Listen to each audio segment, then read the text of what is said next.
જય દ્વારકાધીશ, જય ઠાકર, જય વડવારા.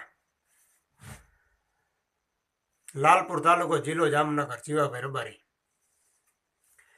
અમારા લાલપુરમાં 10 દિવસ થઈ ગયા. ઝીણા બકરાનું દૂધ લેવા કોઈ રાજી નથી. ઓછામાં ઓછો ટૈકે 1500 લીટર બગડે.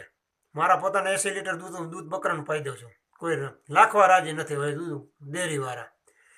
એ કે ઉપરથી મનાય છે ને દૂધ બગડી જાય છે ને.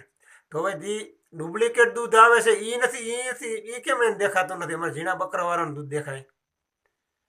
એટલે લાલપુર તાલુકો નહીં, ગુજરાતમાં 50% ડુપ્લિકેટ દૂધ આવે છે. ઘરે બાંડી બકરી ના હોય ને એ 20 લીટર લઈને આવે છે. એ સાહેબોને દેખાણું નથી. અમારે ઘેટા બકરા દેખાય. અમારે ટક શિયાળાના 2 મહિના જ હોય દૂધ ભરાવાના. તો હવે તમે અટાણે અમારે શિયાળામાં ટકમાં જો દૂધ ના લ્યો તો અમારે શું કામનું? ડેરી ચાલુ કરો ને એમ કરો, એક ડેરી એવી ના ગામો ગામ નાખો. ઝીણા બકરા સિવાય કોઈ દૂધ જ નહીં લેવાનું. ગાયનું, બકરાનું, ઘેટાનું, બીજા કોઈ દૂધ જ નહીં લેવાનું. તો એવી કોઈક ડેરી નાખો. નકર હવે ચૂંટણી આવે ને તે અમે યાદ રાખશું. જે તમે ફોન કરી દો, અમને મત દેજો, શિવાભાઈ રેલી છે આવી જાય છે તમારા માણસો ઓનલાઈન. તે અમે નહીં આવે.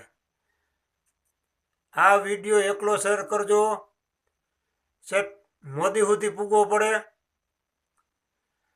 જે મોબાઈલમાં જઈને ઠાકરના દ્વારકાવાળાને હમશે વિડીયો એકલો શેર કરો. આગળ જાણ થવો જોઈએ અટાલ માલધારીની દશા શું છે. મોટા મોટા ઉદ્યોગપતિ હોય ને તમે રાહત કરી દો. અમારે તમે જોયા માલધારી અટાણ 50% 50 બકરામાં 20 બકરા તો રોકસાણ મરી ગયા. કોઈ તમે સહાય આપી છે? કોઈ તમે જોયા એવા માલધારી શું દશા છે? એક થોડું દૂધ જાતું એ તમે બંધ કર્યું. તમારે ખાવું શું? પાકિસ્તાનમાં વહી જાય થઈ હવે એમ કરી. જય ગૌ માતા.